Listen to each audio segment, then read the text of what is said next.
cette petite peinture d'un format de 30-40 commence comme toute ma réalisation, c'est la phase de dessin. J'ai choisi le personnage de Picsou que je griffonne pratiquement à l'échelle, avec au-dessus des bulles de bande dessinée. Ensuite, je passe au dessin plus fin sur la toile en y ajoutant progressivement les autres éléments. Le fond et l'intérieur de la bulle constitués de reproductions de stickers. La prochaine étape est la peinture à l'huile. Je réalise une première couche, souvent monochrome.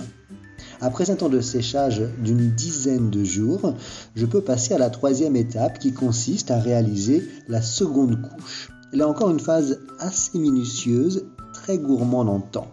Enfin, je termine par la finition, en particulier les traits noirs. Voyons maintenant ce que représente Hello Picsou. L'élément central est Balthazar Picsou. Il représente l'idéal du rêve américain. Parti de rien, il devient très riche. Un épargnant, un vendeur hors pair. Il écoule par exemple des parapluies au Sahara.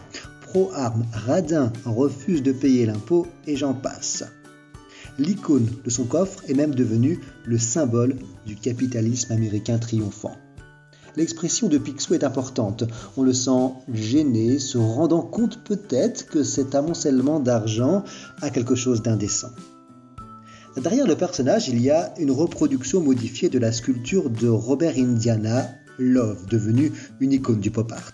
Je l'ai modifiée en vol, avec cette double signification, en réaction à Picsou qui pourrait être considéré comme un voleur, mais aussi au fait de s'envoler, de quitter cette terre pour un avenir meilleur. Il y a une bulle au-dessus de Picsou avec des stickers, là aussi en opposition au personnage et à ce qu'il représente. Les stickers sont en effet à l'origine un moyen d'expression politique en particulier utilisé par l'extrême gauche. Le sticker est délicieusement subversif, le collage est en effet considéré comme de l'affichage sauvage et est donc illégal. On voit enfin au milieu le fameux « Hello, my name is » très utilisé dans la rue.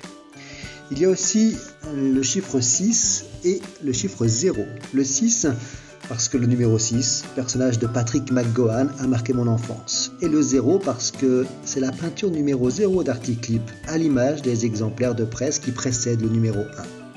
Rappelons à toute fin utile, et pour conclure, que le chiffre 60 est le numéro atomique du néodyme. C'est un puissant aimant.